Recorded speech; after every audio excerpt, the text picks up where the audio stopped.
Frau Bundespräsidentin, Herr Bundesrat. Federal Councillor, President, Canton Councillor, Major General, Commander, Ambassadors, media representatives, ladies and gentlemen, welcome to today's press conference on behalf of the Federal Council and the Canton of Nidwalden. Today we will provide you with some information on the current work that is underway for the Summit on Peace in Ukraine, and we'll have a look at the security measures that have been put in place. Our speakers will then talk you through some details and also be at your service for any questions. You've all received the respective press release, and you can also find further information on the homepage of the respective department. It's also being streamed in English as well. This press conference will also be streamed in English. Federal Councillor, over to you. Yes, thank you. Thank you very much. Federal Councillor, Cassis, Canton Councillor, Major General, ladies and gentlemen. In January, we welcomed President Zelensky in Bern. As part of the discussions that were held, Switzerland said that they would be happy, upon the request of the President, to host a summit on peace in Ukraine. During the initial exploratory phase, Switzerland conducted discussions with members of the G7, the EU, as well as with representatives of the Global South. In April, the Federal Council decided that the preconditions were met to be able to host the conference, and since then, the implementation phase has been underway. Next weekend, the conference, as you know, will take place at the Bürgenstock. As it stands, 90 states have confirmed their attendance, of which half from Europe and Northern America, the other half from South America, Africa, the Middle East, and Asia. The fact that so many senior delegations would like to take place from so many states demonstrates that Switzerland's initiative is appreciated. My international contacts tell me time and again that they are glad that somebody is taking the initiative and launching a dialogue. Expectations of the conference are clear. We would like to have a very broad process with a view to lasting just peace in Ukraine, initiating this process and thus laying the groundwork for a future peace summit that would involve Russia. This can only be successful if all nations come together.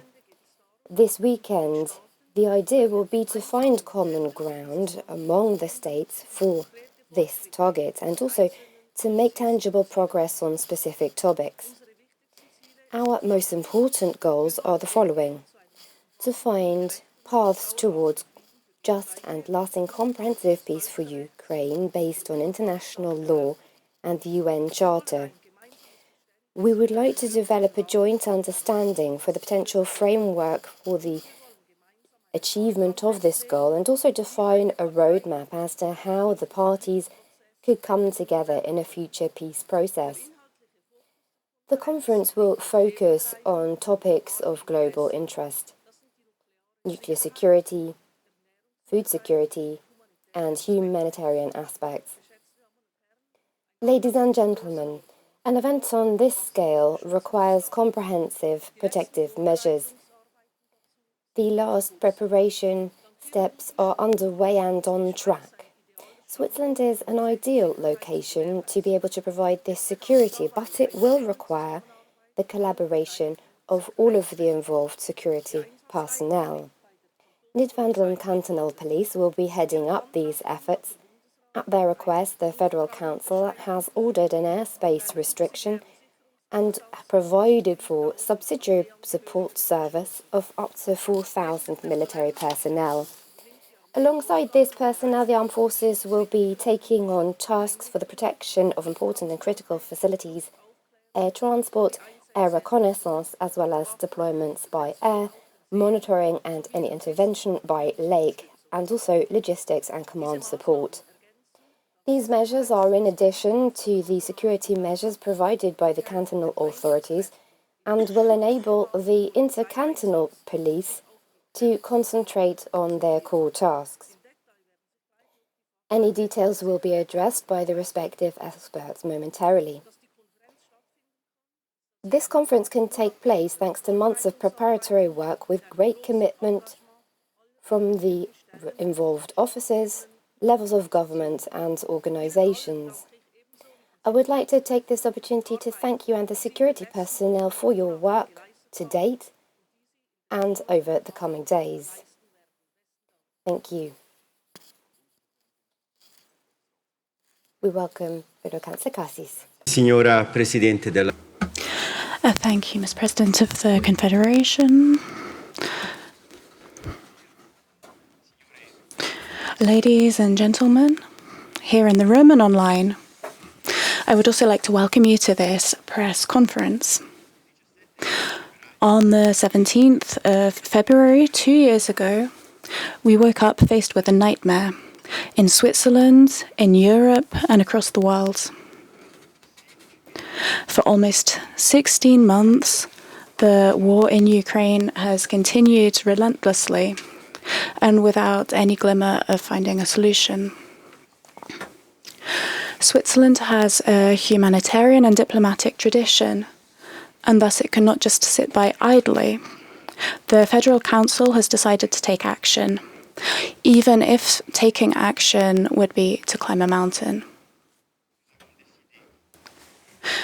Nevertheless, we've decided to climb this mountain because we need to do everything that we can to bring an end to this violence and move on to a path of peace. Ladies and gentlemen, Switzerland has decided to organize the first conference on the reconstruction of Ukraine. This was URC 2022, and at this point the war had just broken out, and we were one of the few countries to talk about reconstruction in the face of a war. Tomorrow I'll be in Berlin for the third conference after those that took place in Lugano and London. The Lugano Declaration, adopted in July 2022, has constituted a framework for the political process to reconstruct Ukraine, and the principles of Lugano reference values for the future of Ukraine. Today, Switzerland is committing once again. This time, we dare to talk of peace. Peaceful coexistence of people is one of the principles of our constitution in Article 2. In 5 days, Switzerland will thus host the first conference on peace in Ukraine. After intense months of preparation, we are ready to lead the first dialogue at the highest political level. More specifically, what is going to happen in Bürgenstock? As the President of the Confederation has said, we're going to have in-depth conversations about the topics which are essential not just for Ukraine but for the whole world. We'll talk of the situation of prisoners of war, nuclear threat, and food security. This conflict has repercussions across the world. A respect for the UN Charter and international law is more important than ever for the international community. These three topics, humanitarian assistance, nuclear security, and food security, are also part of the different peace plans for Ukraine.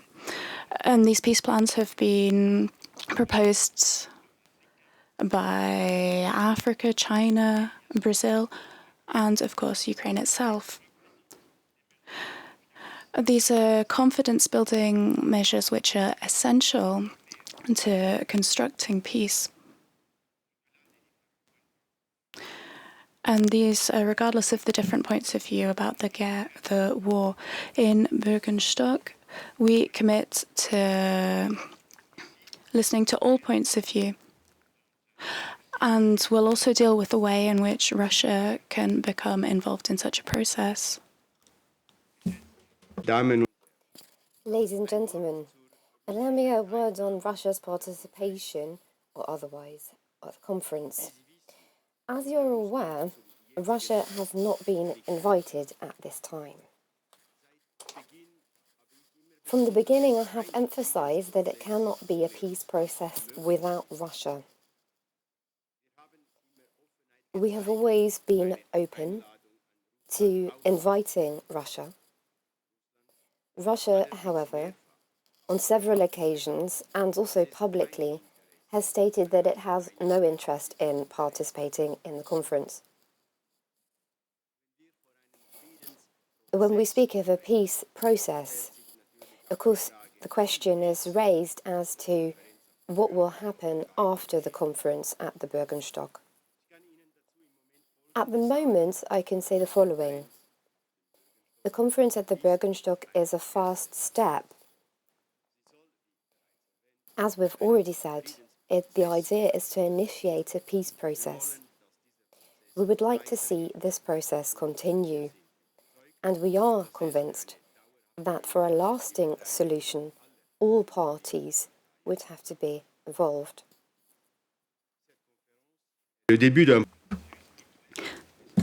This conference is the beginning of a process which we hope will lead us to peace.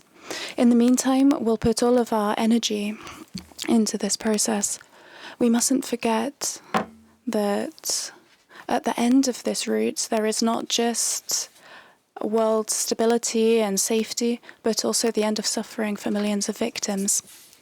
And if we can do something for them, then we must not hesitate. We don't have an alternative. Thank you for your attention. Thank you, Federal Councillor. Canton Councillor, over to you, please. President, Federal Councillor, ladies and gentlemen. The Federal Council has demonstrated great trust in asking us to host this conference, and we are delighted to do so. Bürgenstock is extremely well suited thanks to its infrastructure, international reputation, and also the positive spirit of previous international conferences to host this conference. Think back to 2004, where the international talks on the reunification of Cyprus, and also back to the 20th century and the Bilderberg meetings, which saw representatives of the economy, politics and the military come together at the Bürgenstock. When we receive diplomats and heads of states, everyone involved enjoys increased protection. Of course, that goes back to white flags that we have in mind, the Vienna agreements, etc. Now, we have to be able to provide protection to these individuals as they themselves will be unarmed. Nidwalden, as the host canton, is responsible for security prior to and during the conference, and responsible for the security of participants as well. We meet this challenge and have been mandated with it by the Federal Council.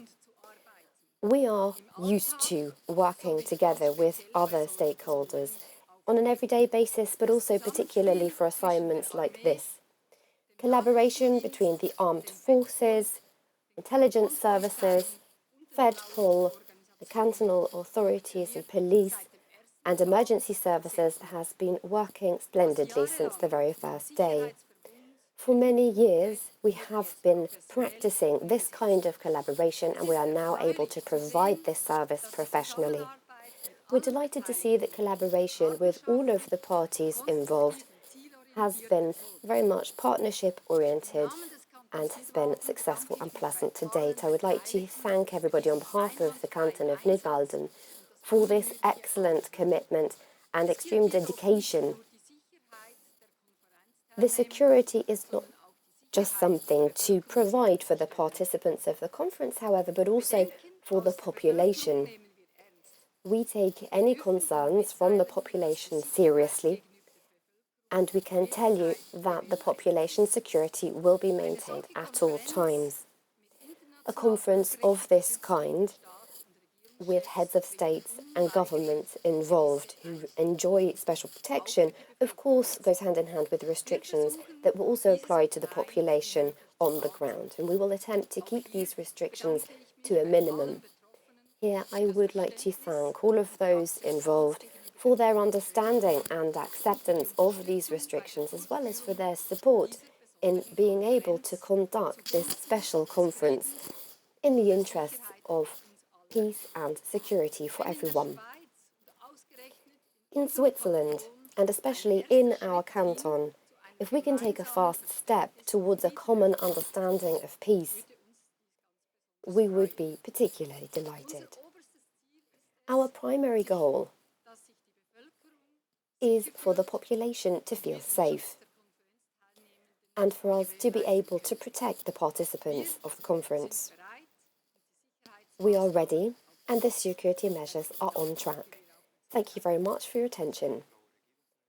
Thank you, Canton and Councillor. Over to Commander Grieder. President Tamhard, Federal Councillor Cassis. Being able to provide protection for this conference and safeguard the security of participants and the population is the task that Nidwalden Canton Police has been mandated with. Being able to fulfill this mandate is our absolute priority. Preparations for the security measures have been underway since the very first contact with the Federal Council at the end of January, and they are on track. The police force from the canton of Nidwalden would not be able to deal with a mandate of this kind on its own, and so during the preparatory phase we have been collaborating with other security forces. Collaboration between the various partners within this security alliance in Switzerland, as well as with the armed forces, Fedpol, cybersecurity, and customs and border control, and the intelligence services works extremely well. We thank you very much for this. Support among police forces in Switzerland, in particular also those in the Central Police Switzerland, is required during planning, but also involving various representatives of government offices, and it is key to be able to fulfill this mandate. Security measures and monitoring measures, of course, apply to the land itself in terms of a security zone around the Bürgenstock resort and Villa Honeck. But there are also additional required restrictions on the lake and also in the air. Now, the airspace restrictions and measures have been developed in close collaboration with the Federal Council and follow the respective order. Assessing the situation, this will be done on a continuous basis from our side, and it will encompass all of the factors to be analysed on an ongoing basis, and whenever any adjustments have to be made, these will of course be made. We will also bear in mind that protecting the conference participants, but also the population at large, that is our focus. Accessing Bürgenstock before and during the conference will be monitored. This is to protect those participating in the conference and working there, but also those in the surrounding area. It is indispensable. It does mean that those who live nearby will face certain restrictions, that areas will be closed, and that some professionals who need to access the area will encounter these restrictions as well. And we understand that due to these restrictions, the population and any related tradespeople and professionals may be restricted in their everyday lives. We would like, however, to have these in place as they are indispensable. And we believe that the measures taken are on a reasonable scale and are appropriate for the circumstances in order to safeguard the Bürgenstock location.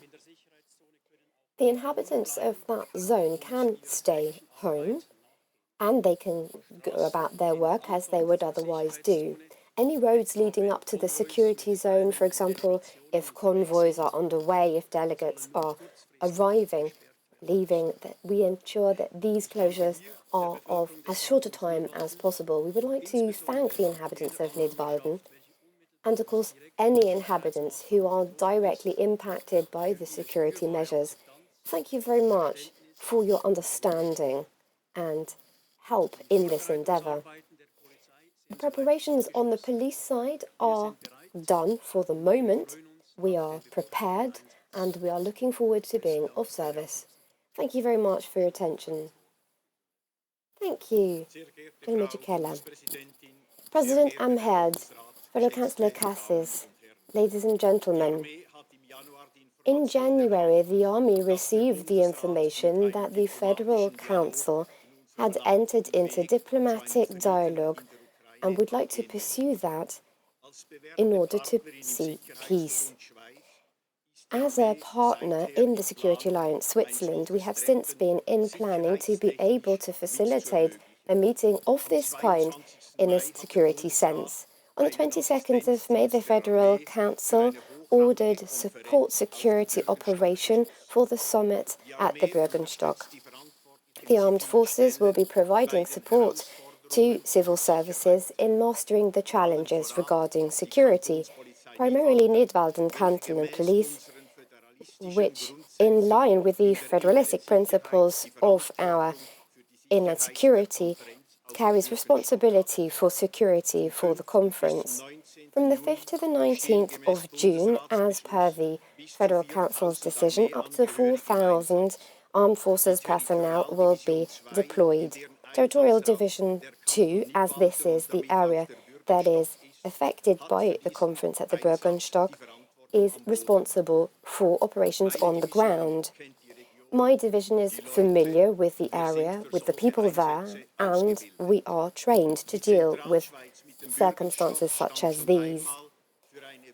The Bürgenstock has also previously been considered for WF during the pandemic in May 2021, and for this reason the territorial division that I head up is already prepared with certain measures that it can come back to as were prepared at that time.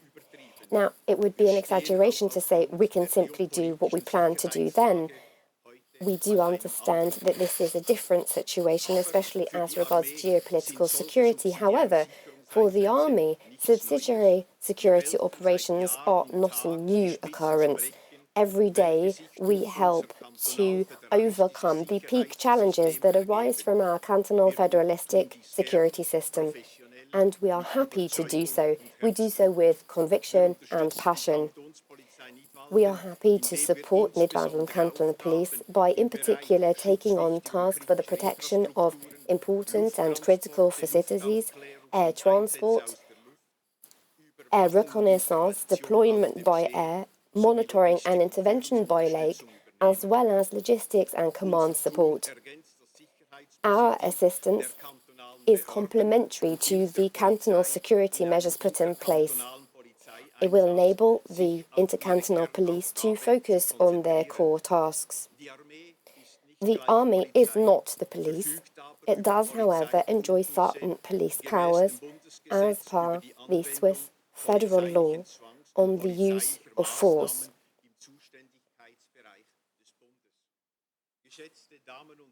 Ladies and gentlemen, the Army is at your service where it is required. Our people, citizens in uniform, are ready, they are trained, they have refreshed their respective training and are ready to take action if required. Being able to support Nidwalden is a significant task. The Armed Forces, Territorial Division 2, will be ready to provide this assistance.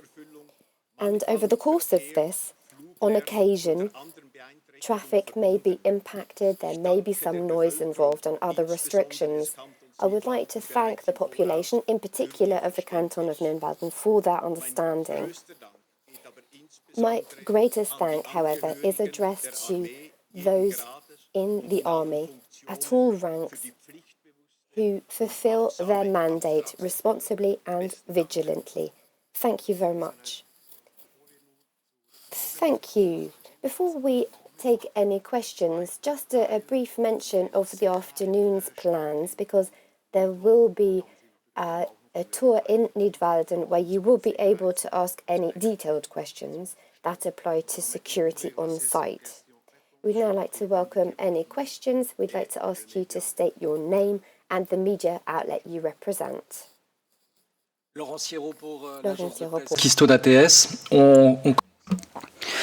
We're beginning to see or hear voices from Ukraine who aren't completely happy with the approaches that have been chosen. There's been a maximalist approach from Zelensky on the peace plan.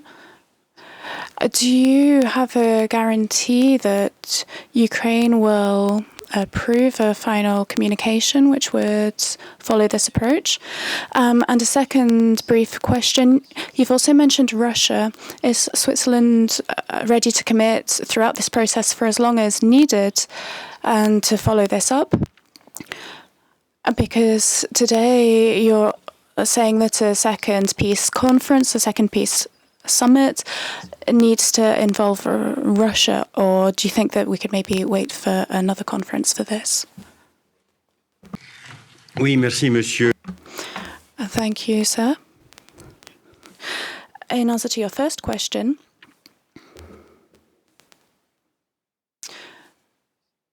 if you want any guarantees before the conference begins, we can't guarantee that. It's better to stay at home.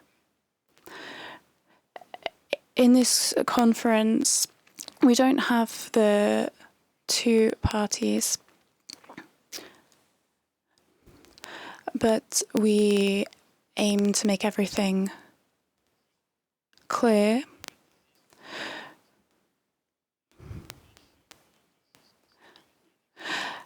There aren't any concrete dynamics to find a path before Saturday and Sunday, but at the weekend we will begin a process and we do hope for success. That's what we're fighting for. But of course that depends on very many other countries, very significant countries, who will have to make their own decisions. A joint declaration is being prepared, and we've had some very intense consultations over the last few days.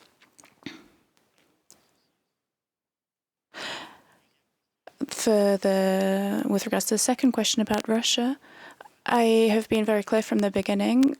There can't be a peace process without Russia. We need to say that very clearly. So the question isn't whether Russia will be on board, but the question is when Russia will be on board. So, as I said, we're taking this first step, then we'll follow that with the second step. We're currently in discussions with several countries about the second step, and then we can see at what moment we can have Russia join this process. Guten Morgen. Good morning, Christiane Ulrich, Deutsche Presseagentur.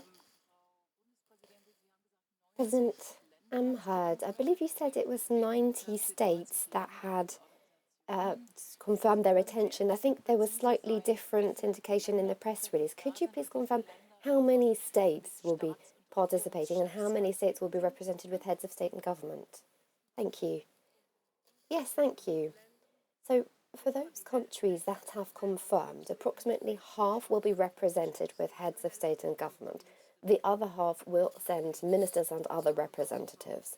I think that's a rough indication. Now, as to the 90 countries, there are some organisations as well, such as, for example, the UN that is represented. But what I would say is that there are perhaps a handful of organisations involved, and all of the others are, in fact, states. Now, the list is also ever-changing and will remain so up until the last day, and I imagine on Friday evening we'll be able to give definitive indications as to who will be in attendance and who will not. Next question, please. Frédéric Colère. Je reviens sur la...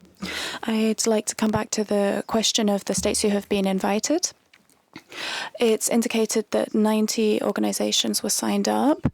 My first question is that of 160 invites, only 90 have signed up.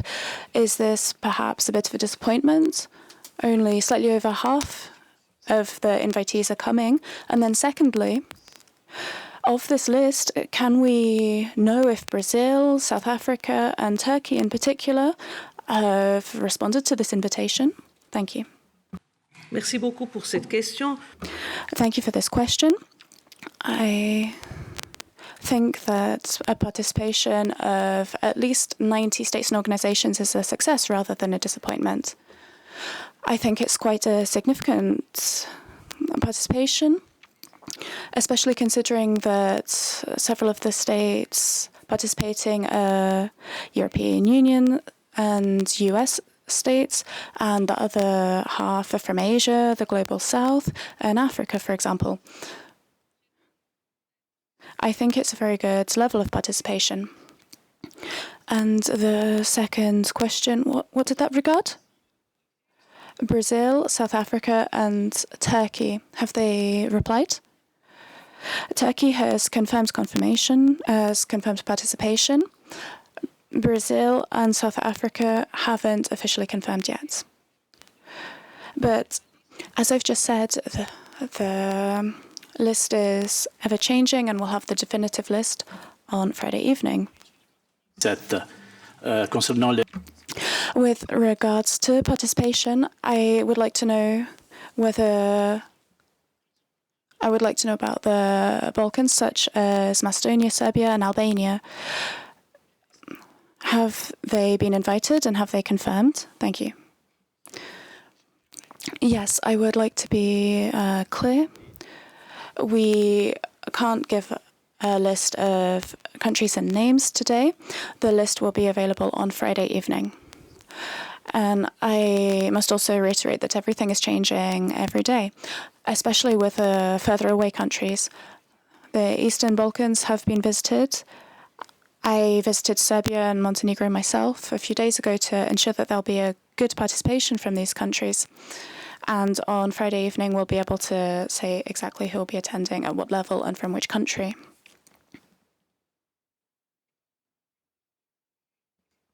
Good morning. James Keaton. My question concerns safety measures. You've talked about deploying up to 4,000 personnel to ensure safety. But I'd like to know more about the threats and disturbances that may have happened up until now. Have you had any disturbance from any actors, such as cyber disturbances or any others? What measures have you put in place and what have you already intercepted? Thank you.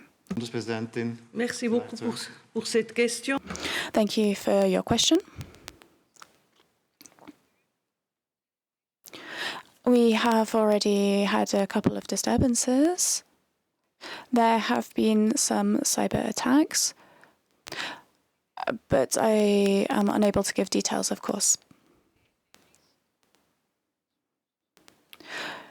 The risks are always the same. When you organize an international conference with such a high level of participation, you always have such risks. We're prepared for all of these risks, especially cyber risks.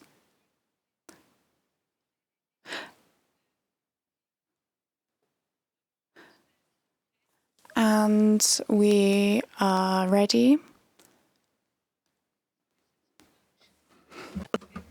Perhaps I can say this in German, it's a bit easier for me. Of course, we have to be prepared for various threats. The Air Force is, of course, represented so that we can monitor that. We've heard from Mr. Keller, and, of course, on the ground, we are prepared for any measures that need to be taken. We have a very broad spectrum of risks that we have to be on top of and that we have to be prepared for.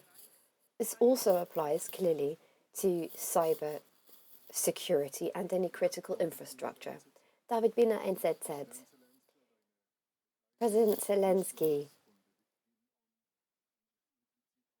we believe from the beginning that was excluded Now, we believe to have heard that only other countries were to be involved. Now, my question is, involving Russia, what is the idea as to how this could be done in the medium term? What is the plan? Thank you. So the first head of state that I have, representative that have been able to speak to since speaking to President of Ukraine was the representative I spoke to in New York. And that was deliberate on my side. Of course, I informed President Zelensky a week prior and also said that a peace process would only be successful if all parties were involved. And of course, they see that as well. But the position in that particular moment, and this is something we have to emphasize, is that at that moment, we're looking to have an inclusive process, yes, but not from the very beginning. We have to talk to these states, see how that goes, and discuss this with other states at a later date to see what can be done. And it's important to emphasize that it depends on the point in time over the course of the development, because of course people's positions fluctuate as well as things go along. Now, in Russia, there are two elements involved. On one side, clearly hearing from Russia, even before that they were invited, that they would not want to participate, that they are not interested, that they do not want to be invited. That's one side of the story. And the other side of the story is the positioning of Ukraine, saying that we are not prepared to discuss these issues with Russia from the very beginning. And so this first step is a matter of reaching out. And this is not something where we are trying to exert influence on our own over the two parties involved, but instead we are looking for the support of powerful countries around the world to help us reach our target. But of course, this is the very beginning of the process, and we will not know exactly who will be present until the evening before. But for the moment, it does seem to be the case that Russia will not be represented. Bastia Bedard from Bloomberg. I have a question about India, please. Do you have a confirmation from Mr. Modi or not? Is he sending somebody else? As regards the participants, you say that it might take a little while to have confirmation, perhaps the night before. But when will this be published? Is it going to be published on Friday? As you've heard, that India has publicly made its position clear. It has said that it would send a representative, but at this time I can only reiterate that the list of participants will not be finalised until Friday evening. At that point in time, there will be at least some certainty as to the list.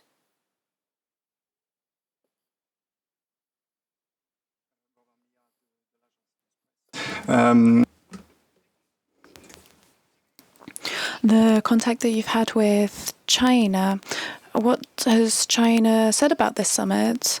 Will they be in attendance, or have they expressly said that they won't attend? I can say that China played a role in the exploratory phase, the initial phase, and that was up until mid-April. They played the role of support and interest. China has really helped give us a hand on this journey.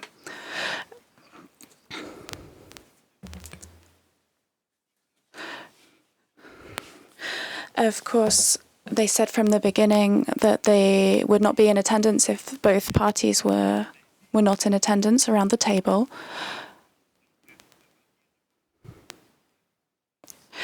And when we had to make the decision to begin organizing this without inviting Russia, then China took a step back. We continue to be in contact and work together, but it's difficult for China to participate at the moment. RSI Radio, stiamo parlando. We're talking about security and prevention.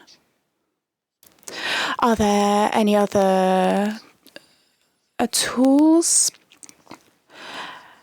For example, Russia could use misinformation or propaganda as a tool.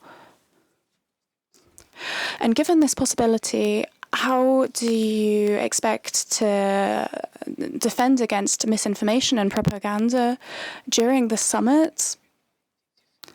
And what stance will you take against fake news, as we've seen in recent days? Ich lasse meinen Kollegen auf Italienisch antworten. E io mi lascio completare perché è la Presidente più. The President is more competent in this field than me, but there is a slight linguistic problem. I won't go into quite so much depth, but we have seen an increase in misinformation and attempts at cyber attacks. We've seen this increase up until now. So we have a lot of defense in place against this. Of course, in the media, we've also seen broadcasts, maybe satirical broadcasts or offensive broadcasts.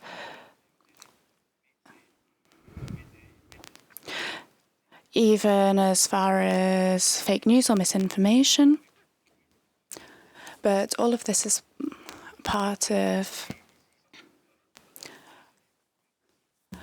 everything that exists in the digital world to misinform the population, and all of this has increased over the last 4 months. Hat es auch inhaltlich richtig gesagt. Diese Desinformation. I needn't add much more. The concept was correct as well. Of course, this is part of the process. This is a global consideration.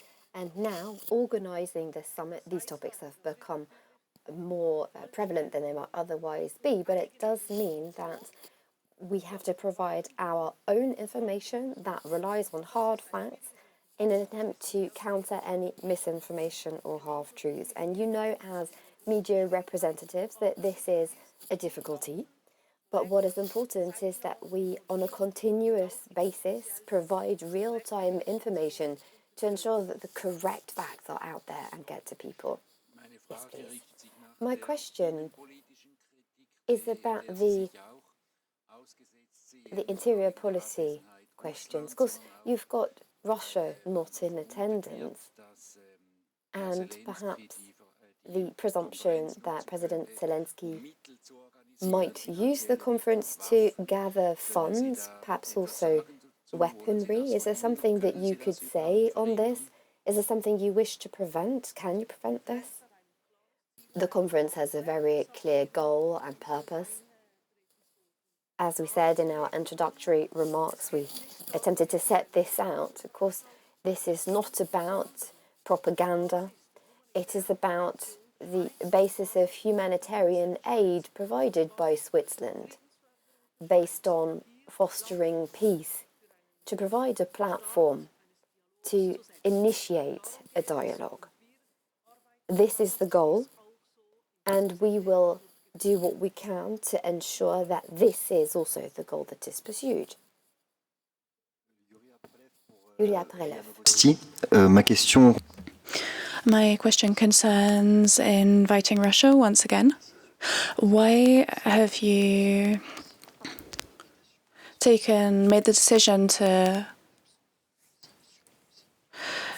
put the weight of Russia's absence on Switzerland rather than on Russia itself? There's quite an easy answer to this question. Firstly, because Switzerland is the host state that is inviting participants. It's our responsibility to invite participants or not invite them. And of course, we take that on. And we've discussed this topic enormously with many states, and not just Western states. As I was saying earlier, we need lots of states from the global south as well to feel that Russia is on board, even if Russia says no. That's one thing. Then there's also Ukraine. Would we have lost Ukraine if we'd invited Russia? And we have this danger as well. So we had to weigh up the two risks and make a decision based on that. And that's what we've done up until now. Sebastian Ramsteig, Schweizer Fernsehen. A question as to the declaration that may be issued at the end of the conference. Does Switzerland intend for the states in attendance to approve the declaration? Or might there also simply be a declaration on the part of the host country, which I imagine is simply an emergency solution if people do not come to agreement? And perhaps also, does Switzerland aim in that final declaration to make a statement as to Switzerland's position, as it is, of course, the host country? The joint declaration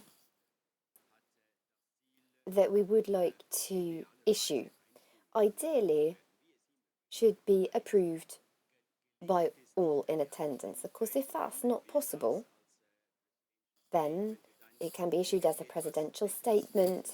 It's classified accordingly.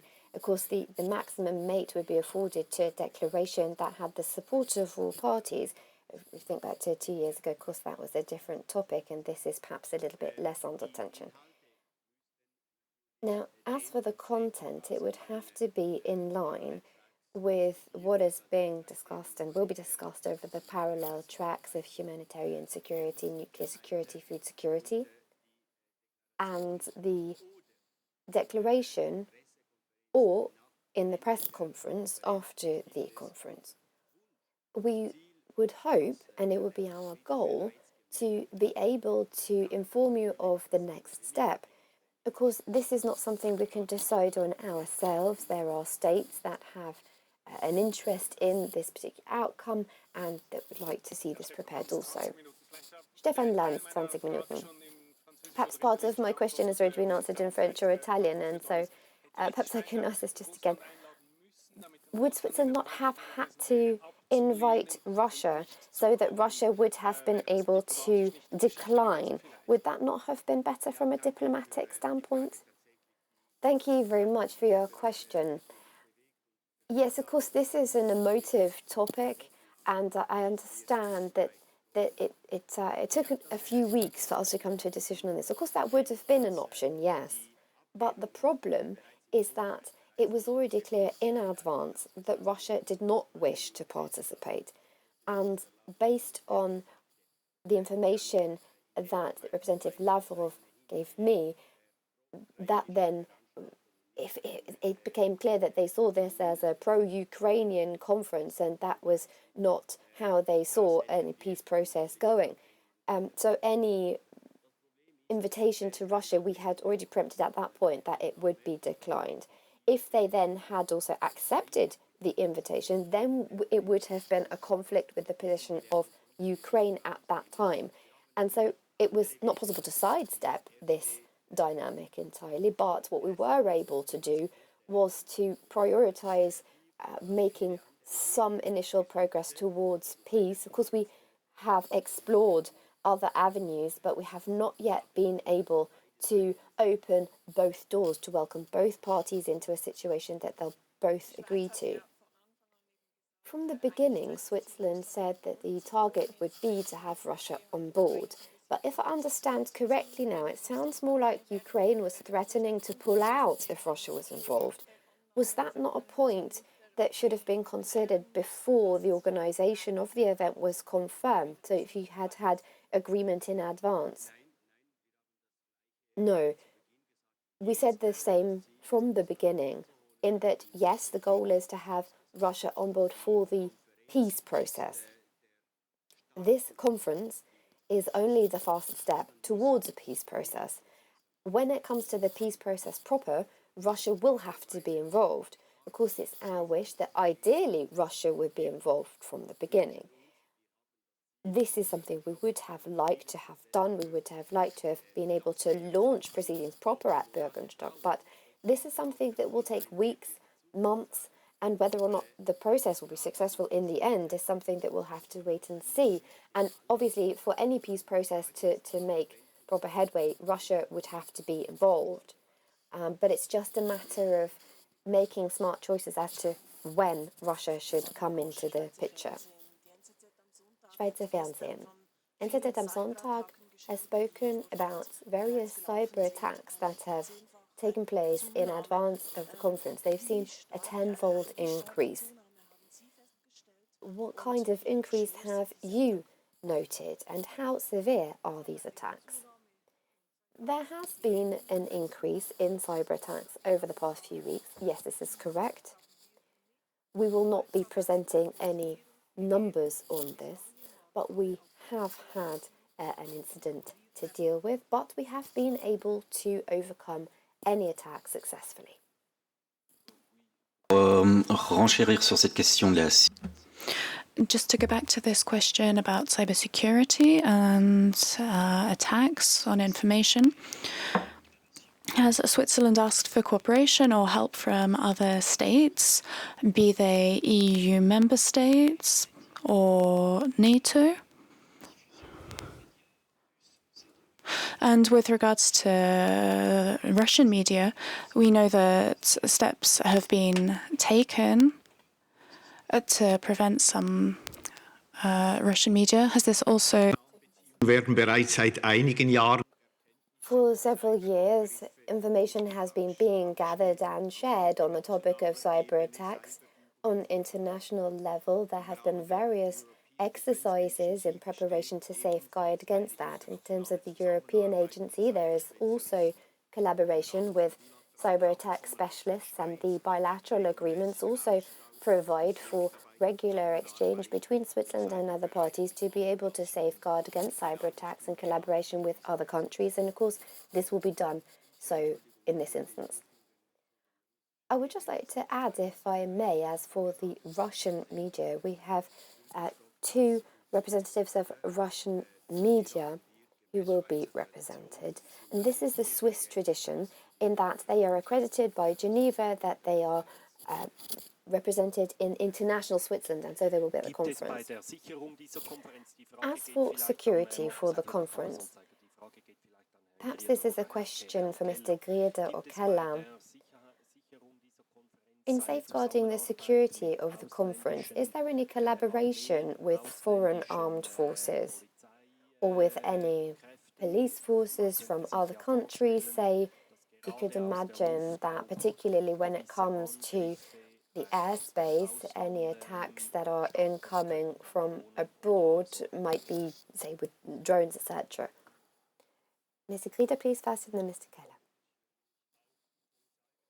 As for the police, we do not have direct collaboration with foreign police authorities. Despite this, we do not exclude any collaboration via the government offices, whether that is the police or the intelligence services, drawing upon international relations to provide this safeguarding. So the cyber sphere is one topic, and of course in other spheres there are similar endeavours. This applies to the airspace, yes, and of course there is always collaboration across borders when it comes to safeguarding security, but I'm not able to provide details. Bonjour, James Keaton, Associated. Good morning again. Lots of people are talking about Russia being opposed to this conference taking place. Have you seen any signs that Russia or its interests or allies have tried to sabotage this conference or prevent its correct operation? And if so, which? Thank you. Misinformation campaigns are an instrument to prevent the conference from taking place correctly. Cyber attacks are another tool. So, although I'm not a specialist in that domain, we've seen that the number has increased a lot over the last few weeks, and this makes it clear that there are interests in preventing the correct operation of the conference. Welche Rolle wird die Schweiz bei What role would Switzerland play in a second meeting? Will the process be handed over, or will we continue to steward this? Thank you for this very important question. This is currently an important aspect that forms part of the negotiations with other countries. I'm not able to provide any details on this, but, as was the case in Lugano, we would be willing to hand over responsibility and to accompany proceedings if necessary and desired. Presse, vous avez... You've mentioned 3 dossiers. Do you expect a Russian commitment, and if so, what?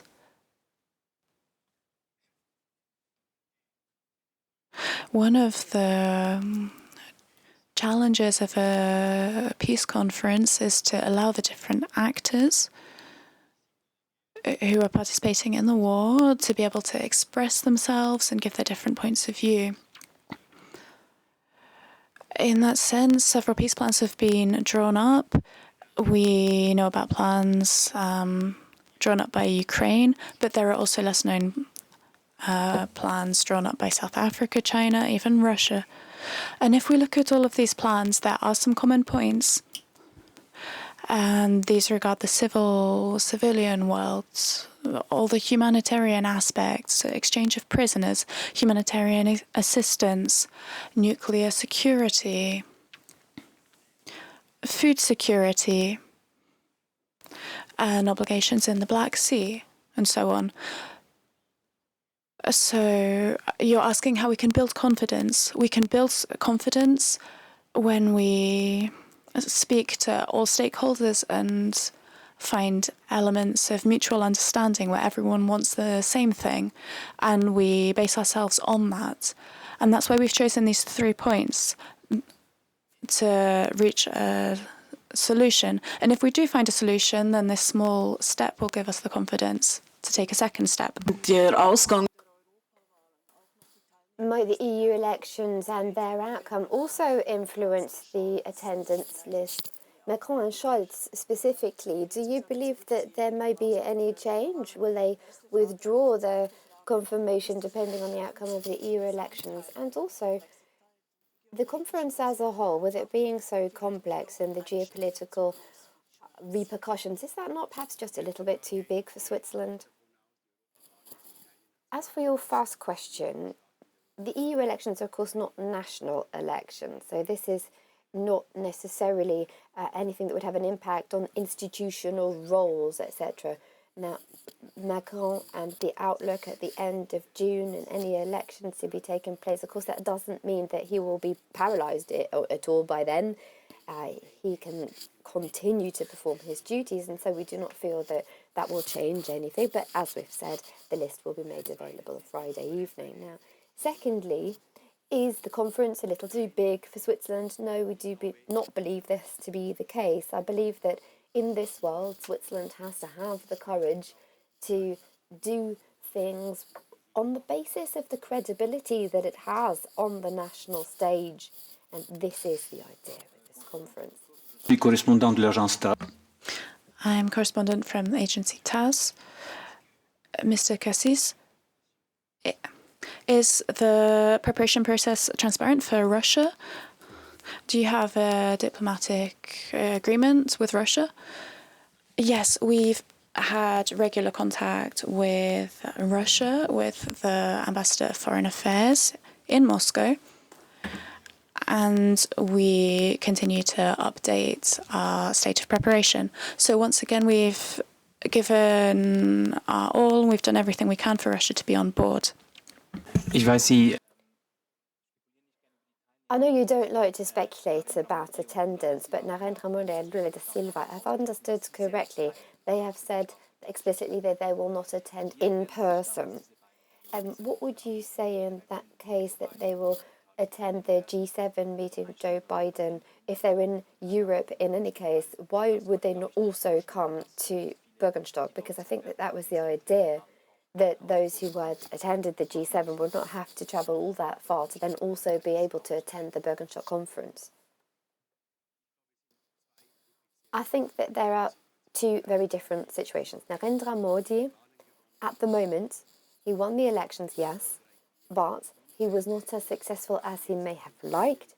And so in India, which is not a small country, he is currently reforming the government, and perhaps coalitions will be involved. And you can imagine that his priority would be at home rather than wanting to partake in the summit. He has, however, stated his support for the conference, and this is the situation we're in. Of course, we'll see on Friday who will be in attendance.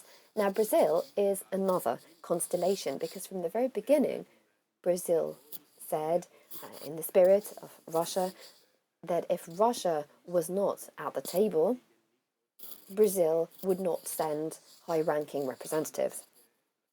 And this is something that Brazil has stayed true to date.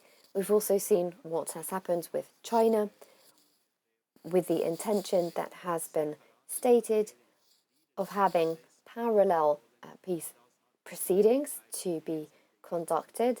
And this is a suggestion that has been made that if this is not possible to have everybody all together, that there may perhaps be parallel processes involved. And of course, we would be welcoming to any parallel processes because anything that can be done to walk through that mindset would be beneficial because the mindset might be different to what we have here in Switzerland, and any comparisons between these entities cannot be drawn.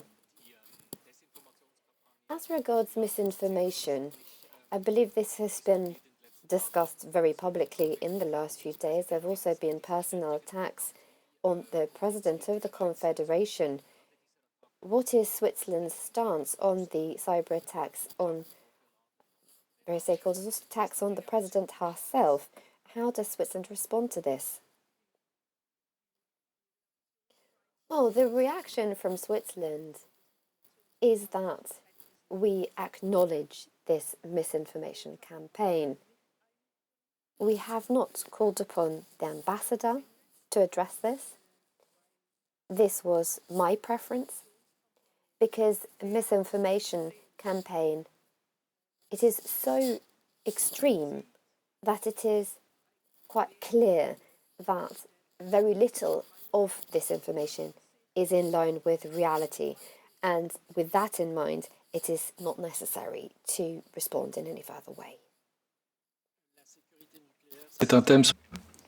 Nuclear security is a topic that you've already proposed an initiative on. You did that last year.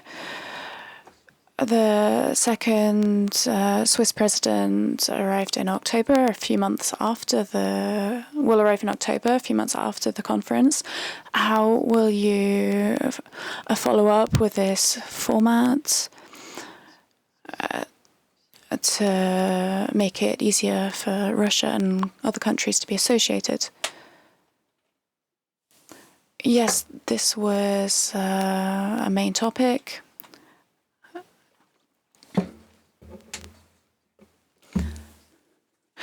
I've discussed this.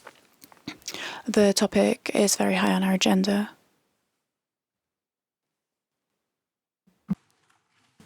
Juste pour prolonger.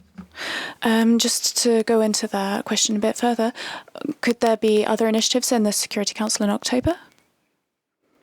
Yes, we could imagine other initiatives. That's the aim of our meeting, to find out how we can reinforce security of civil nuclear centres. This is very close to our hearts, as well as the military.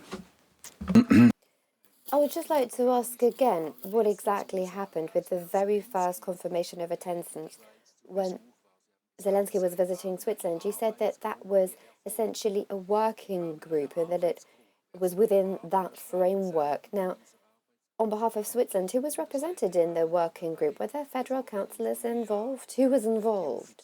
Before then, in the spring, the official confirmation came through from the Federal Council as a whole. Thank you for this question. It was not a working group, it was an official visit during which delegation discussions were held. This topic was addressed during that time. We had, of course, the Minister for the Exterior, myself, other representatives of various departments, of course, presented, state secretary, etc. And so the Federal Council had already discussed this topic previously, but without coming to any conclusions, evidently.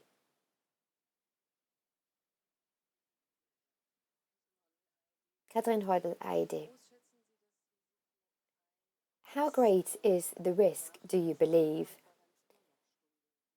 as to the situation being largely unchanged after the conference, that no progress is made?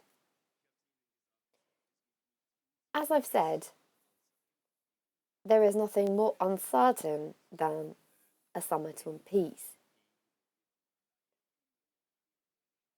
especially when the involved parties are still militarily active.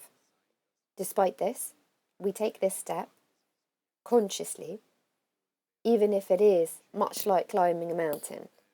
It is a difficult task. But, on the other hand, the alternative is only to do nothing at all, and that is not what we want. Est-ce que dans la In the final declaration, do you anticipate having a second or third conference? Will there be a roadmap in that declaration? It isn't possible to answer this question yet because we're still in consultation, and each day we're taking steps forwards and backwards, and we'll see the final decision on Saturday, I think, or perhaps even Sunday midday at the end of the conference. Dave von der Agentur Reuters. Ich habe eine kurze Frage. Agentur Reuters, I just have a brief question as to how things will continue. Could you tell us a little bit about the countries that might be involved in any next steps? What is the idea as to who might take over from Switzerland in this role? I would not like to provide any details on this at the moment. Of course, I would not like to speak for any other countries. That would not be very elegant of me. But as it comes to the western part of the world, we are happy to have that involvement, as well as the global south and Arab countries being represented in a larger scale, supportive form. Question at the back. Yannick Smabri for a question as to the delegation. I believe the Vatican is represented, as well as the Ecumenical Patriarchate of Constantinople. What about the Orthodox side of things? Well, those two, let's say, churches are going to be represented, the two you stated, because they have a significant footprint. I have a question as regards how costs are going to be distributed. Are you happy with that? I believe Nidwalden has voiced that they should not be paying for the conference at all because it's a federal matter. Well, I believe that all of the cantons together have to be able to do their part to support the Federal Council's endeavours at the federal level. Now, as regards Ukraine specifically, the federal government is going to be shouldering 80% of the costs. We're glad of this and we thank the federal government for this. Now, as is the case for other events, we will approach this conference and we will be happy to take that segment of the cost that we have been tasked with shouldering. Thank you very much for partaking in this press conference. For those of you who have registered for the second part of the day in Nidwalden, please gather in front of the building. Buses will be provided. Now, this is only journalists who have in fact signed up. Thank you.